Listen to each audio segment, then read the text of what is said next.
देखिए, समाजवादी पार्टी और स्वामी प्रसाद मौर्य की जो कहानी है वो विक्रम बेताल जैसी हो गई है।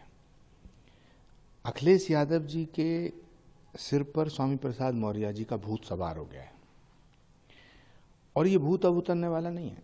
चाहे डिंपल यादव जी कुछ कहो, प्रोफेसर साहब कुछ कहो, शिवपाल जी कुछ कहो, अब स्वामी प्रसाद मौर्य का भूत अखिलेश यादव जी के ऊपर चढ़ के बैठ गया है। और सच बात यह है कि अखिलेश जी स्वामी प्रसाद मौर्य से डरते हैं। अखिलेश जी जानते हैं कि स्वामी प्रसाद मौर्य जी भाजपा के व्यक्ति हैं।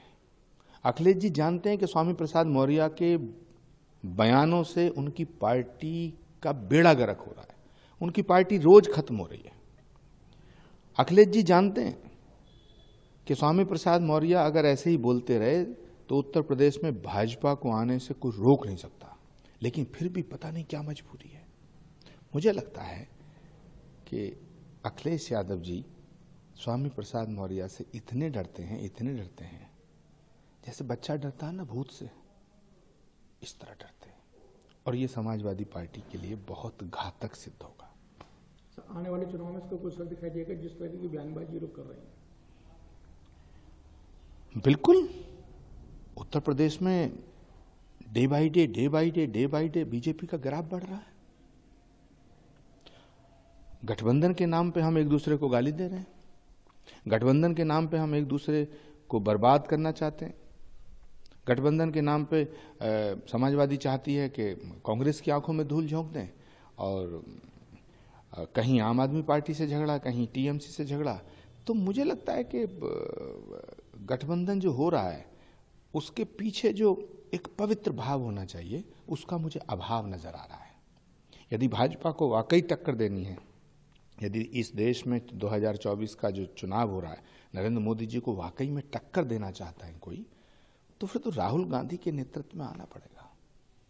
सर, ममता बनर्जी ने कहा है कि नौटंकी बाजी हो रही है राम मंदिर का उद्घाटन चुनाव से पहले कराने को लेकर।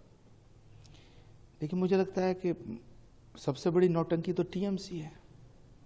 कभी मोदी जी की तारीफ करते हैं, कभी मोदी जी का विरोध करते हैं, कभी ईडी पे हमला करा देते हैं, कभी सीबीआई को कैद कर लेते हैं। तो जो सबसे बड़ी नौटंकी का केंद्र है वो तो टीएमसी है।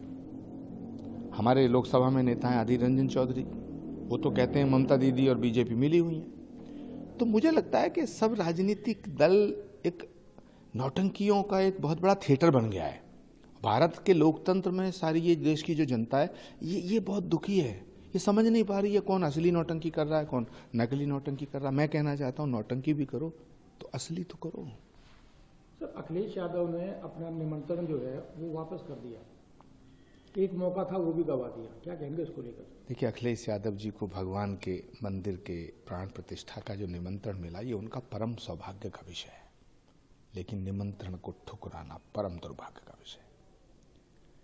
कोई भी हिंदू भगवान के मंदिर के प्राण प्रतिष्ठा के समारोह के निमंत्रण को ठुकरा नहीं सकता।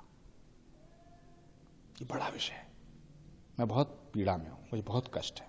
मैं जानता हूं कि अखिलेश यादव जी हिंदू विरोधी नहीं है, उनका परिवार बहुत संस्कारवान है, लेकिन ये बड़ा भारी दुर्भाग्य का विषय है कि उन्होंने राम मंदिर के निमंत्रण को ठुकराया है। प्रायश्चित करने का एक मौका था, वो भी गंवा दिया।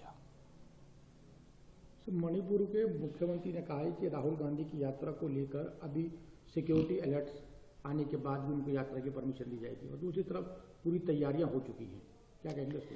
राहुल गांधी जी को इस देश में यात्रा करने के लिए किसी परमिशन की जरूरत नहीं है। राहुल गांधी शांति के ध्वजवाहक हैं, भारत जोड़ो के बाद भारत न्याय यात्रा निकालना चाहते हैं।